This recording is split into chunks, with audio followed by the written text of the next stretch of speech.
সমীক্ষা করতে গিয়ে দেখা যাচ্ছে ক্ষোভ। কেন ক্ষোভ? না, যারা যোগ্য তারা নাকি পাননি, আর যাদের বেছে বেছে মুখ দেখে দেখে নাকি আবাসের নাম উঠেছে, আবাসের তালিকায় নাম উঠেছে। গোঘাটে আবার অভিযোগ, তৃণমূল নেতার বাবা, যার নাকি পাকা বাড়ি রয়েছে, আবাসের লিস্টে তার নাম। শুনুন এলাকার মানুষ কি বলছেন।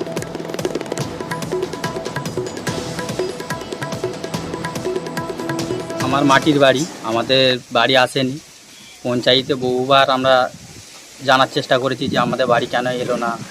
হ্যাঁ, বলছেন না পরে পরে তো হচ্ছে, সব হবে, কিন্তু ব্লক সভাপতি সৌমেন দিগার, তার পাকার বাড়ি অলরেডি আছে, আবার ওর বাপেরও নাম এসছে। তাহলে ওদেরও যদি বাড়ি আসে, তাহলে আমাদের মাটির বাড়ি আমরা তাহলে কোথায় খাবো? শুভদীপ রয়েছে সরাসরি আমার সঙ্গে। শুভদীপ, কিভাবে হয় এরকম?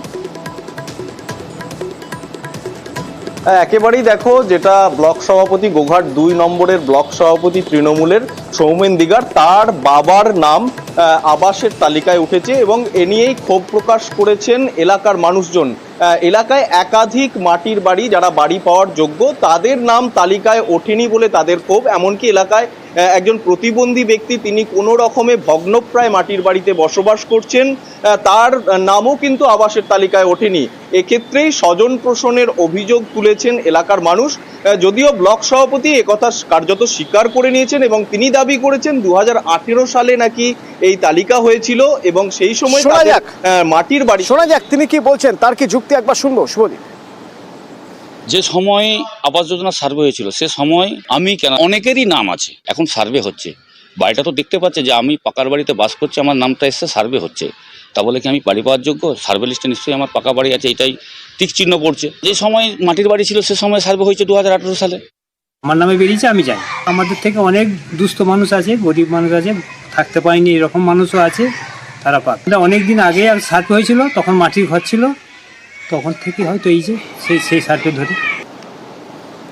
তৃণমূল নেতার বাবার নাম আবাস তালিকায়, এই সুযোগ কি ছেড়ে দেবে বিজেপি? না, বিজেপি রীতিমতো সরব।